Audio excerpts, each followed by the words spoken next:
राजनीति में और खासकर बिहार की राजनीति में कभी किसी खेल की गुंजाइश को खारिज नहीं किया जा सकता। कहा जा रहा है कि गुजरात से सरकार चलेगी, दिल्ली से सरकार चलेगी, सरकार 7 सर्कुलर रूट से भी चलेगी। बिहार में तो हर 2-3 साल पर सरकार बनती है, 5 सालों की बात नहीं होती कि 5 साल पर सरकार बदलेगी।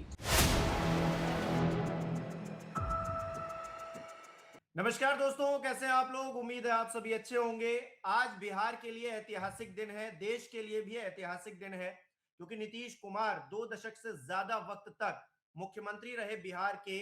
और हर कोई जानता है कि नीतीश कुमार ने कैसे बिहार को आगे ले जाने में अपनी भूमिका अदा की है।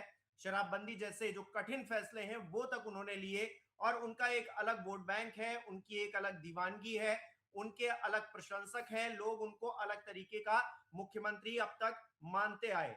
लेकिन अब बिहार में तस्वीर बदल रही है। बिहार से एक तरफ नीतीश कुमार की रवानगी हो रही है, तो दूसरी तरफ एक नए युग की शुरुआत भी हो रही है, जहां पर सम्राट चौधरी उस कुर्सी पर बैठेंगे जहां पर नीतीश कुमार अब तक बैठा करते थे। और उस कुर्सी पर जो जिम्मेदारी नीतीश कुमार संभालते थे, वो जिम्मेदारी क्या सम्राट चौधरी निभा पाएंगे, किस तरह से निभाएंगे। भारतीय जनता पार्टी का जो सपना था बिहार के अंदर, वो पूरा हुआ, और भारतीय जनता पार्टी ने आखिरकार वो कुर्सी हासिल कर ली। नीतीश कुमार जैसे दिग्गज से, जो कभी इधर रहा कभी उधर रहा, पलटू चाचा के नाम से फेमस हो गए नीतीश कुमार, लेकिन उस कुर्सी को नहीं छोड़ा। फिर अचानक से एक दिन वो फैसला करते हैं कि वो कुर्सी अपनी छोड़ेंगे और अब दिल्ली जाएंगे, राज्यसभा की कुर्सी पर बैठेंगे। अब राज्यसभा की कुर्सी पर बैठकर क्या वो अपना रिटायरमेंट इस तरह से प्लान कर रहे थे, या फिर उनको राज्यपाल बनना चाहिए था, इस तरह की भी बातें निकलकर सामने आई। अभिषेक हमारे सहयोगी जुड़ चुके हैं बिहार से। अभिषेक, बहुत बहुत स्वागत है आपका इस चर्चा में। जी, धन्यवाद। अभिषेक, देखिए, नीतीश कुमार की रवानगी और सम्राट युग का जो शुरुआत हुई है बिहार में, उसको किस तरह से देखा जाए। और 4PM ने क्योंकि पहले ही कहा था, आपने पहले ही बता दिया था कि सम्राट चौधरी मुख्यमंत्री होने वाले हैं। हाँ, देखिए, सम्राट चौधरी, अगर हमने कहा था कि बीजेपी का अगर मुख्यमंत्री होगा, और अगर शब्द का इस्तेमाल हमने इसलिए किया था कि आपको भी मालूम है, जिस तरह के बयान बीच में आए, घटनाक्रम ऐसे रहे बीच में जो ये अंदेशा दे रहे थे कि, और नीतीश कुमार का ट्रैक रिकॉर्ड, तो इन सब चीजों को मिलाकर एक अंदेशा ये हो रहा था कि बीच में कहीं कोई बड़ा खेल भी हो सकता है, उसकी गुंजाइश भी थी। राजनीति में और खासकर बिहार की राजनीति में कभी किसी खेल की गुंजाइश को खारिज नहीं किया जा सकता। हमने कहा था कि बीजेपी का अगर मुख्यमंत्री हुआ तो सम्राट चौधरी ही मुख्यमंत्री होंगे। रेस में कई नाम चल रहे थे, रेस में नित्यानंद राय का नाम चल रहा था, धर्मशिला गुप्ता का नाम चल रहा था, श्रेयसी सिंह का नाम चल रहा था, 5-6 नाम चल रहे थे रेस में। लेकिन हमने बताया था, रमा निषाद का नाम चल रहा था। लेकिन हम लगातार ये कहते आ रहे थे, 5 मार्च जिस दिन नीतीश कुमार ने नामांकन किया राज्यसभा के लिए, उसी दिन से हम ये कहते आ रहे थे कि बीजेपी का अगर मुख्यमंत्री होगा तो सम्राट चौधरी ही होंगे, और रेस में कोई दूसरा, तीसरा, चौथा और 5वां नाम नहीं था। और इसका कारण सिर्फ जातीय समीकरण को साधना नहीं है, बल्कि भारतीय जनता पार्टी को यह अंदेशा भी है कि जिस जनता दल यूनाइटेड से हमने सीएम की कुर्सी छीनी है या ली है, वो जनता, उस जनता दल यूनाइटेड के पास 85 विधायक हैं, तो आगे भी खेल की गुंजाइश बनी रहेगी। तो भारतीय जनता पार्टी को एक ऐसा लीडर चाहिए था जो राजनीति के सारे गुणों में पारंगत हो, साम दाम दंड भेद, और इसका मतलब राजनीति में क्या होता है आपको ठीक से मालूम है। एक क्राइसिस मैनेजर की जरूरत थी भारतीय जनता पार्टी को, और सम्राट चौधरी उस क्राइटेरिया में फिट बैठते हैं। कई लोगों की तरफ से कहा जा रहा था रिमोट कंट्रोल सीएम होगा। कई नाम इसलिए भी चलाए गए क्योंकि उनकी छवि बहुत सीधे साधे तौर पर, उनको रिमोट कंट्रोल की तरह बीजेपी इस्तेमाल आसानी से कर पाएगी, इसलिए भी कई नाम सामने आ रहे थे। लेकिन भारतीय जनता पार्टी की प्राथमिकता अभी रिमोट कंट्रोल सीएम की नहीं है। हालांकि रिमोट कंट्रोल का ही मामला है, सम्राट चौधरी को भी दिल्ली की इजाजत से ही चलना पड़ेगा, दिल्ली के आदेश पर ही चलना पड़ेगा। सम्राट चौधरी बहुत स्वतंत्र होकर फैसला ले पाएंगे, ये कहना बड़ा मुश्किल है। लेकिन सम्राट चौधरी इसलिए भी बनाए गए हैं, एक तो जनता दल यूनाइटेड और बिहार के मुख्यमंत्री नीतीश कुमार खुद भी नहीं चाहते थे कि कोई कट्टर भाजपाई, कोई जिसको जो संघ की पसंद हो, उस तरह का कोई नेता बिहार का मुख्यमंत्री बने, ताकि जेडीयू को डर था कि मामला आउट ऑफ कंट्रोल हो जाएगा, फिर जनता दल यूनाइटेड का कंट्रोल सरकार पर उतना नहीं रह पाएगा। जब बिहार में सुशील मोदी अब इस दुनिया में नहीं है, नीतीश कुमार के साथ उनकी केमिस्ट्री अच्छी हुआ करती थी। सुशील मोदी अगर डिप्टी सीएम हुआ करते थे तो नीतीश कुमार और सुशील मोदी मिलकर सरकार चलाया करते थे और कहीं कोई दिक्कत आती नहीं थी। लेकिन सुशील मोदी जब डिप्टी सीएम पद से हटाए गए या डिप्टी सीएम उनको नहीं बनाया गया, हटाए नहीं गए, उनको डिप्टी सीएम नहीं बनाया गया, तो नीतीश कुमार को इस बात को लेकर बड़ी आपत्ति थी। तो जनता दल यूनाइटेड और नीतीश कुमार यही चाहते थे कि अभी जो हमारी गुड बुक में है, जो हमारे कहने पर चले। कहा जा रहा है कि गुजरात से सरकार चलेगी, दिल्ली से सरकार चलेगी, सरकार 7 सर्कुलर रोड से भी चलेगी, एक अन्य मार्ग से ही सिर्फ नहीं चलेगी और दिल्ली गुजरात से ही नहीं चलेगी। 7 सर्कुलर रोड जहां अब नीतीश कुमार रहेंगे वहां से भी आदेश जाएगा, वहां से भी सरकार चलेगी।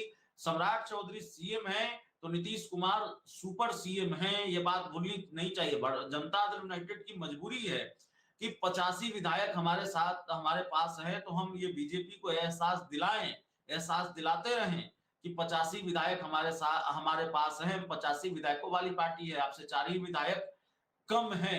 एक तो जेडीयू की तरफ से ये इस तरह का फैसला लिया गया कि बीजेपी को सीएम की कुर्सी दी गई, तो इससे पार्टी के नेताओं में नाराजगी है और दुख है, तकलीफ है, पीड़ा है।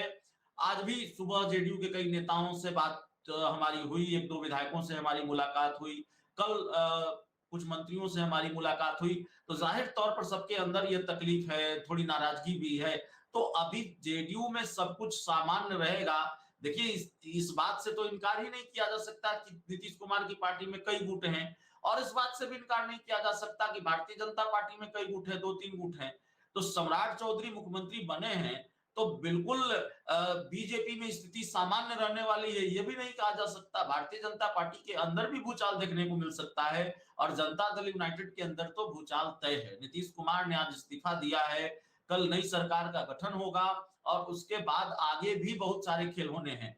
एक बात मैं दावे के साथ कह सकता हूं और एक बात मैं कह रहा हूं, संभव है कि मेरी बात गलत साबित हो जाए, लेकिन मुझे पूरा यकीन है कि मेरी बात गलत साबित नहीं होगी, ये बात रिकॉर्ड में रहेगी। इसलिए मैं कैमरे के सामने ये बात कह रहा हूं कि कल जो सरकार बनने जा रही है सम्राट चौधरी के नेतृत्व में, 5 सालों तक ये जो सरकार का पूरा कार्यकाल है 2030 तक, इस स्वरूप में ये सरकार 5 सालों तक काम नहीं कर पाएगी। सरकार का ये स्वरूप नहीं रह पाएगा, बिहार की राजनीति का ये समीकरण बदलेगा। अब नीतीश कुमार उधर जब ये कह रहे हैं तो क्यों कह रहे हैं ये भी बताइए, मतलब क्या आशंका लग रही है आपको? खेल क्या चल रहा है, जरा वो भी समझाइए हमारे दर्शकों को मुझे। ये बात हम इसलिए कह रहे हैं क्योंकि जेडीयू 85 विधायकों वाली पार्टी है और जनता दल यूनाइटेड नीतीश कुमार नहीं है, मुख्यमंत्री नहीं है, तो जेडीयू और भारतीय जनता पार्टी के बीच अब आगे सब कुछ सामान्य रहेगा, सरकार ठीक तरीके से चल पाएगी। क्योंकि भारतीय जनता पार्टी के बारे में आपको मालूम है, भारतीय जनता पार्टी अपनी पिच पर खेलना जानती है। भारतीय जनता पार्टी अपनी जेडीयू के लोग कह रहे हैं नीतीश मॉडल चलेगा, BJP model, Bharatiya Janata party BJP model चलाती है, बीजेपी का अपना एक मॉडल है और अपनी पिच पर खेलना चाहती है। तो सब कुछ खुलकर कहने की जरूरत नहीं है, बीजेपी अपनी पिच पर कैसे खेलती है और क्या खेलती है, किस तरह का खेल खेलती है, वो भी बताने की जरूरत नहीं है। खतरा जेडीयू के विधायकों पर भी है, नीतीश कुमार की पार्टी का संकट भी है। अभी बीजेपी तुरंत कोई खेल जेडीयू के साथ नहीं करेगी, लेकिन बीजेपी जेडीयू के साथ, जिस पार्टी के राष्ट्रीय अध्यक्ष कहते रहे हों, पुराने वाले राष्ट्रीय अध्यक्ष, कि क्षेत्रीय पार्टियों का अस्तित्व समाप्त हो जाएगा, क्षेत्रीय पार्टियों को लेकर उनकी प्लानिंग या उनकी सोच अगर ऐसी है तो फिर खतरा तो है। और जेडीयू के बारे में बता चुके हैं कि जेडीयू के विधायकों को तोड़ा था बीजेपी ने अरुणाचल प्रदेश में, बिहार में साथ मिलकर सरकार भी चला रही थी। तो आगे कई खतरे हैं और दोनों दलों के बीच टकराव की स्थिति रहेगी। और देखिए 85 विधायक हैं, अभी आप एक जो तीसरा एंगल है, बीजेपी जेडीयू के अलावा एक कांग्रेस वाला एंगल भी है। कांग्रेस के 4 विधायक जो कांग्रेस के साथ होकर भी साथ नहीं है और उनके बारे में कहा जा रहा है कि वो जेडीयू के साथ आएंगे, वो आएंगे तो जेडीयू बड़ी पार्टी बन जाएगी। तो जाहिर तौर पर अभी निशांत कुमार ने, आज ही जेडीयू के एक विधायक से हमारी बात हो रही थी, विनय चौधरी हैं जेडीयू के विधायक है, कैमरे के सामने उन्होंने कहा कि समय आएगा तो तय हो जाएगा। समय किसने देखा है, वक्त को कौन जानता है। निषाद मुख्यमंत्री हो जाए आगे चल के।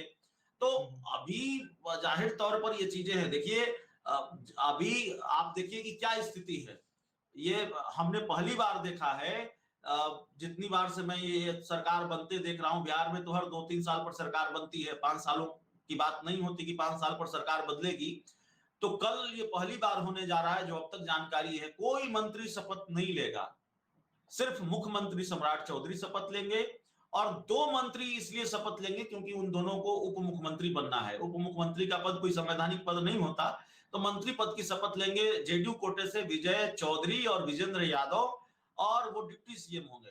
बाकी कोई मंत्री शपथ नहीं ले रहा है। ऐसा क्यों हो रहा है? ऐसा इसलिए हो रहा है कि भयंकर असंतोष होगा, नाराजगी होगी, विस्फोट हो सकता है। भाई जो नहीं बनाए जाएंगे वो नाराज होंगे, बहुत असंतोष है, बहुत कलह वाली स्थिति पैदा हो सकती है। तो अभी भारतीय जनता पार्टी या जनता दल यूनाइटेड कोई कलह नहीं चाहती है, कोई ऐसी स्थिति परिस्थिति नहीं चाहती है जिस डैमेज को कंट्रोल करना मुश्किल हो जाए। तो ये बड़ी नायाब तस्वीर कल देखने को मिलेगी कि 3 ही लोग कल शपथ लेने जा रहे हैं। तो अभी बहुत सारी चीजें होनी बाकी है। ये बिहार है और ये बिहार की राजनीति है। सम्राट चौधरी मुख्यमंत्री बन गए हैं तो मुख्यमंत्री कांटों भरा ताज है, कांटों भरा ताज वो अपने सर पर कल पहनने जा रहे हैं। आगे का रास्ता उनके लिए आसान नहीं होगा। वो नीतीश कुमार की गुड बुक में रहे, नीतीश कुमार का भरोसा जीता, इसलिए नीतीश कुमार की पसंद बने और सम्राट चौधरी एक तरह से मुख्यमंत्री बनने जा रहे हैं। लेकिन आगे जेडीयू नेताओं के साथ या जेडीयू के नेतृत्व के साथ उनकी किस तरह की केमिस्ट्री होगी और आगे किस तरह से बीजेपी जेडीयू को ट्रीट करेगी, जेडीयू बीजेपी को ट्रीट करना चाहेगी, क्योंकि जेडीयू भी 85 विधायक वाली पार्टी है। तो अगर टकराव की स्थिति बनती है तो फिर स्थिति बहुत सामान्य नहीं रह पाएगी।